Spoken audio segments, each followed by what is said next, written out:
নির্বাচন কমিশনের শুনানির দ্বিতীয় দিনে প্রার্থিতা ফিরে পেয়েছেন নাগরিক ঐক্যের মাহমুদুর রহমান মান্না সহ ৫৮ জন। প্রার্থিতা বাতিল হয়েছে ৭ জনের, স্থগিত রাখা হয়েছে ৬টি। শুনানি শেষে প্রার্থীরা গণমাধ্যমের কাছে নির্বাচনী পরিবেশ নিয়ে উদ্বেগ জানান। ইসিকে ভোটের মাঠে লেভেল প্লেইং ফিল্ড তৈরির আহ্বান জানান তারা।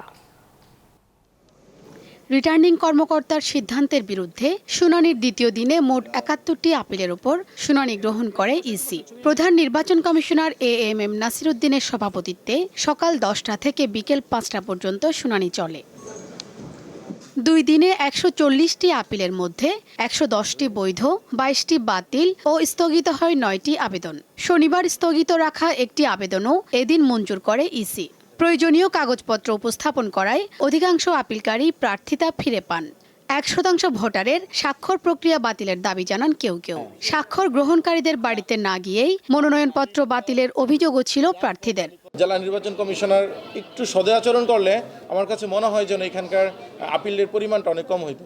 আসলে 1%-এর এই ব্যারিয়ারের কারণে কাউকে আটকে রাখা উচিত না। প্রার্থিতা ফেরত পেয়ে নাগরিক ঐক্যের প্রার্থী মাহমুদুর রহমান মান্না তার বিরুদ্ধে মবক্রেসির অভিযোগ করেন। আর অকার্যকর প্রশাসন ও ভোটের সুষ্ঠু পরিবেশ না থাকার অভিযোগ করেন জাতীয় পার্টির মহাসচিব শামীম হায়দার পাটোয়ারি। একটা লেভেল প্লেইং ফিল্ড প্রয়োজন। দেশে বর্তমানে আমরা বলবো কিছুটা বিএনপি জামাতের সরকার বিদ্যমান, কারণ তাদের লিস্ট অনুযায়ী প্রশাসন সাজানো হয়েছে। সেখান থেকে নিরপেক্ষতার সরকার, নিরপেক্ষতার প্রশাসন তো দেখাতে হবে, নির্বাচন কমিশনকেই দেখাতে হবে। আমাকে বিরোধিতা করবার জন্য যে মবক্রেসি করা হয়েছে, এটা ইলওমেন এক কথায় খুবই একটা অশুভ ইঙ্গিত। এই অ্যাডমিনিস্ট্রেশন তো কোনো কিছুর কন্ট্রোল নিতে পারেনি। পুলিশ এখন পর্যন্ত প্রোঅ্যাক্টিভ তো দূরের কথা, অ্যাক্টিভও নয়। বহু জায়গাতে দেখছি পুলিশ প্রায় নীরব ভূমিকা পালন করছে। নির্বাচন কমিশনের ব্যাপক মাত্রায় আপিলের পজিটিভ রায় প্রমাণ করছে রিটার্নিং অফিসাররা নিরপেক্ষভাবে কাজ করছে না। শুনানি শেষে বৈধ প্রার্থীর সংখ্যা বেড়ে দাঁড়িয়েছে ১,৯৫০ জন। শুনানি চলবে ১৮ জানুয়ারি পর্যন্ত।